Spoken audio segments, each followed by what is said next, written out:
So you bought the grain mill, you bought the grains. Are you using it? You started the thing with probably a lot of excitement, as many of us do. But the question is are you still in the game? All right. So we're going to be talking about that today in this episode. It's going to be a little tough love, but also ultimately encouragement. And so welcome back, y'all, to the Grains and Grit Extra Gritty podcast. Sorry. Where this is the unedited, as you can tell, unfiltered, unscripted, extra gritty extension, podcast extension of the Grains and Grit YouTube channel, and I'm completely thrown off. So welcome to the unedited part of this. So this is Grains and Grit Extra Gritty podcast. Welcome. You know the things. Okay, so I want to talk about this for a little bit because if you are like me, all right, you are an excellent starter of things. You see things on social media, on YouTube, whatever it is, you get all excited, like, yes, I'm on board. This is going to change my life. I buy the things, I start the things, I don't finish the things, or I don't continue with the things. Okay. And maybe you are the type A person who will complete everything, and this does not apply to you. This is all to people like me, more type B. I feel like I'm kind of a mixture. Like I'm a type B trying to be a type A. I don't know. Does that make me a type C?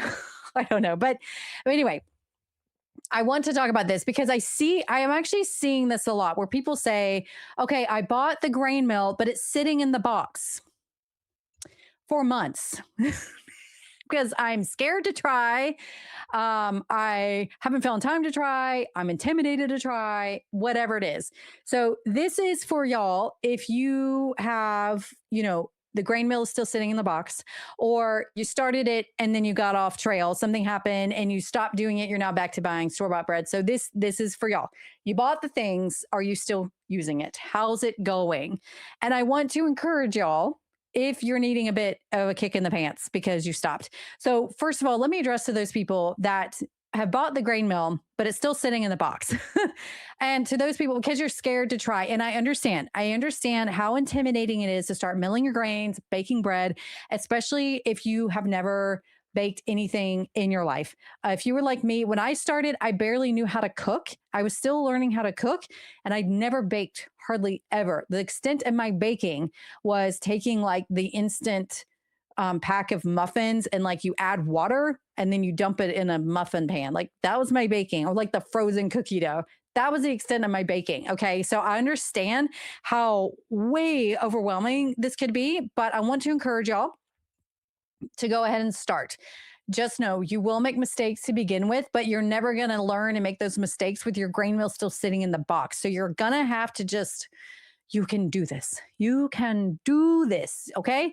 Pull it out of the box. Okay. Mill some white rice through it. Read your manual. And the white rice is so it cleans out any stuff, dirt and stuff that may have gotten in it in shipping. If you wanted to know, most manuals say to do that. So read your manual. Okay. Get used to it. And then I do suggest that you find one recipe. That's why I recommend my simple yeast bread loaf recipe. One recipe to start and master that. If that's all you do, don't get distracted by all the things. Okay. You don't have to start with sourdough. You don't immediately have to jump and make everything with freshly milled flour. If you're still using store-bought flour, it's okay. I mean, I'm not here to tell you you're sinning against God using store-bought flour because you are not. I understand that sometimes you just need to take those baby steps because I am the type of person, by the way, who tends to like jump head on into things. Like we do it all and like an all or nothing type personality. And usually that results in burnout and me stopping. So if that means you start slow, that's fine. Okay. Allow yourself to do that. No one is sitting on your shoulder judging you. It's like, well, you bought this grain mill and now you're not doing everything with freshly milled wheat. It's okay. Allow yourself to be okay with that. You will get there, but you're not going to get there if you don't get your grain mill out of the box. So you're just going to have to get it out of the box, overcome your fear, swallow it. You can do this. This is a skill people have been doing for thousands of years by hand over a fire. Okay.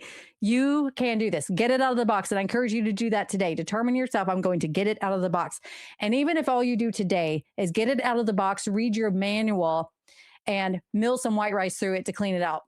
That's step one. Okay. And then determine tomorrow or look on your calendar to determine the next day that you are available to bake something with it. Okay. Do that. Now, for those of you who maybe started and you were gung ho about it, but then something happened in life. School started back up. Sports started back up. Something crazy happened in your life. It could be a tragedy, it could be good things. Something changed. You moved. The moves. And now you're off the rails and you haven't picked up your grain mill again. You've went back to store-bought bread, store-bought flour. You went back to the convenience stuff. And today, I encourage you to stop being lazy. And I know that's tough love, but that's really what it comes down to. Even in busy, busy, busy seasons, there are ways to do this, okay? But you gotta care enough about it. And I'm telling you this because I am this person, okay? If I'm to be very honest with myself, a lot of times when like eating out or something like that happens, it's because I didn't plan well. I decided to use it as an excuse. Oh, I'm just busy. Meanwhile, my screen time on my phone is embarrassing. Okay.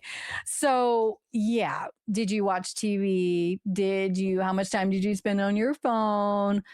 Let's be honest with ourselves. Okay. I am a large family mama, homeschooling, all of that.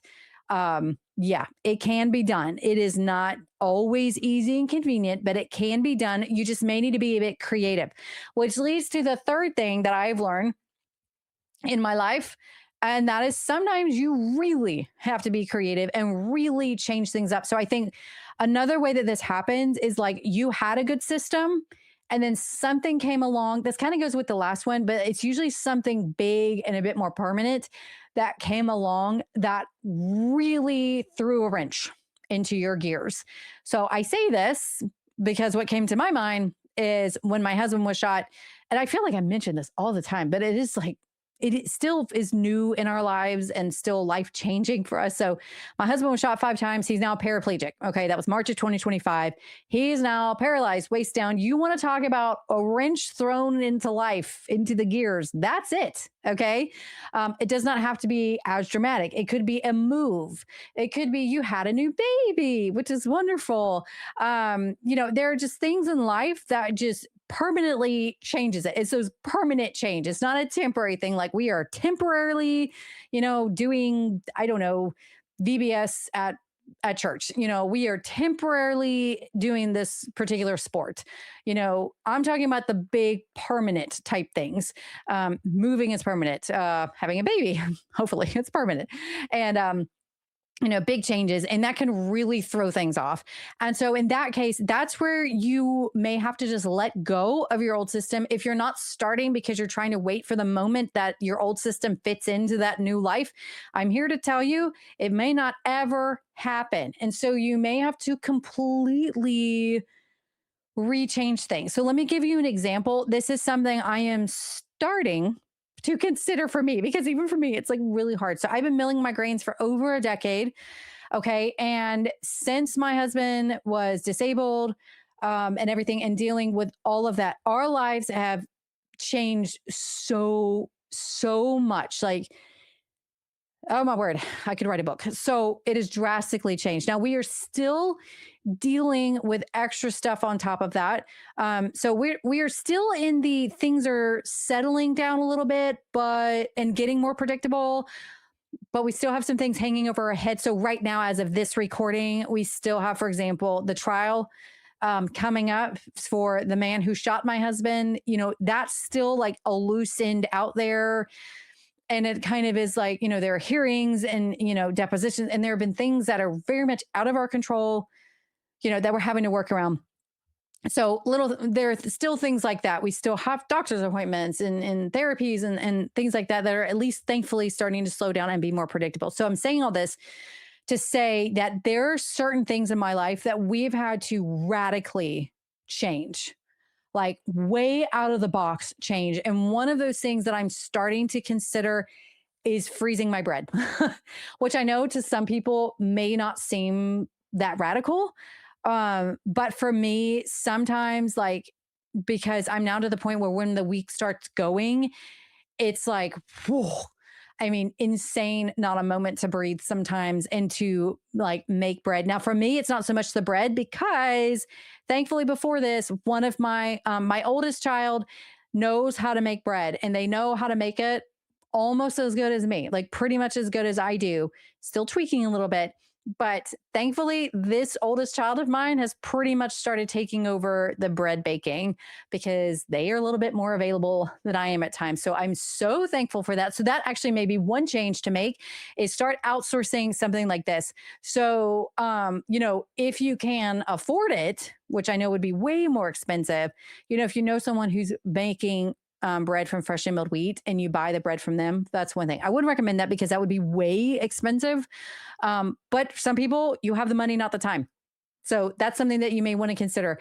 Another thing is actually, if you have children and they are older, teaching them, taking the time to teach them. Now, the first thing I actually taught them was how to do it in a bread machine, the Zojairushi bread machine, which was so much easier because all that I had to do was here are the ingredients, add them in this order, and then hit this button. Boom. Okay. Use this wheat. This is how you use the grain mill, add it in this order. They just had to dump it in, press a button and go. That was the first thing I taught them, which was wonderful because that actually has helped me in seasons like a baby has been born, and I'm not able to make the bread. They were not able to make bread from, by hand like I can, but I went ahead and taught them. And you can teach them, I would say as young as like 8 years old, I would even say. Depends on your child. You know your child best. But you can teach something like that pretty young, okay?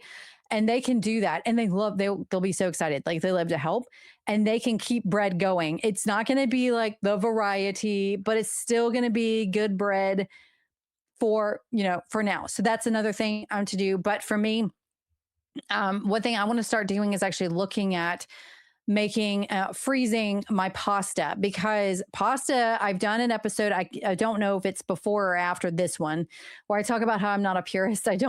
There's still some quote bread products that I may buy from the store, so you're going to want to check that out. And I'm not sure if that's coming after this podcast or before, probably after, so that way I don't give you an excuse to go buy bread products. I don't. So I will probably post it after this one. But one thing I want to do is to get away because for me, the thing with pasta is that it's fast and it's quick. And so, but I want to be making my own freshly milled pasta. But if I can do it where I freeze it. So for those of you, if you have experience freezing freshly milled pasta, let me know. Comment below. I'm still in the research process and I need to do all of it. So let me know if you have your tips. But that I want to do. So that way I have the freshly milled pasta in the freezer. So those times where I need something fast for a meal, I've got it. And it's way faster than making the pasta myself. Because if you made pasta before yourself, it's a labor of love. And so that's one thing that I'm working on trying to do. But so little things like that, just the radical differences. And I know like freezing bread, for example, if I was still the only one making bread in this house, freezing my loaves of bread would be the way to go because then I could just focus on for example, I'm already making bread this one time. Let me double or triple the recipe at the same time. I'm still making bread. This is not taking extra time per se. It's just taking the extra time to actually wrap all the bread up to freeze it. But in one batch, you have made more bread that you can put in your freezer so you have later. So that's not something I am needing to do right now. But if it was just me making bread, that is definitely something that I would prioritize to start doing that more. And so those are just options for you. But yeah, otherwise it's been radical changes, but with some creativity. So at first with these radical changes, you may just need to give yourself some grace like I had to do for a little bit. Give yourself a little grace, but don't stay there. Find ways to be creative. Start thinking outside the box. And sometimes this is just going to be something that no one else has suggested. I don't know. I mean, start asking people for ideas because people have suggested some things to us that like my husband and I have never even considered. And so we're doing it. And I'm like, wow, that was a good idea. And so there are ways that you can do it. So I want to encourage those people who have stopped milling or maybe don't do it as much because life threw you a curveball. Get back to it. It's still important because at the end of the day, you do need to remember your why. Why are you doing this? Do you actually believe that grains are a superfood? Because they are. All right. This is, if you do nothing else, this is one of the most powerful foods that you can have, nutrient dense foods. I would say, and I do believe this, more than vegetables. Okay. Your produce, your fruits and vegetables are so wonderful and great. Those are your, the micronutrients that are so good for you. But grains are a superfood. And so that is where my focus always is over other things. And different grains provide different nutrients. And so that's why you need to remember your why. Is this actually important to you? Do you actually believe that this is the food that God has given us for our good and that you should be consuming? Remind yourself, why is this important to you? Is this the best thing that you can do for your health? Which, yes, I do think it is. Yes, because it is that powerful of a superfood and one of the easiest things that you can change. So there you go, y'all. This is a shorter podcast. Hopefully this was encouraging for y'all. So again, for those of you who need a bit of encouragement, kick in the pants to get that grain mill back out or get it out or get it back out. You need to be doing this because this food is life. For thousands of years, people knew that you needed this. Okay. You needed the millstone. You needed the grains, that therein is life. This is where life is in the millstone, the wheat, the whole grains that God has given us. So if you need a reminder of that, I do have talks on my channel. The biggest one is Give Us This Day Our Daily Bread, or I think it's just Our Daily Bread. So if you need to go listen to that again, to get the little oomph mojo back of why this is important, I will try to remember to link that in the show notes below. But otherwise, if I forget, just search my channel, Grains and Grit Daily Bread, and it'll show up. But there you go, y'all. Hopefully a big encouragement, and y'all have a wonderful day. Go mill something, go bake something, and even better, go invite someone over for coffee to have some cookies and coffee with you or something from freshly milled bread. But y'all have a wonderful day, and I'll talk to you later. Bye.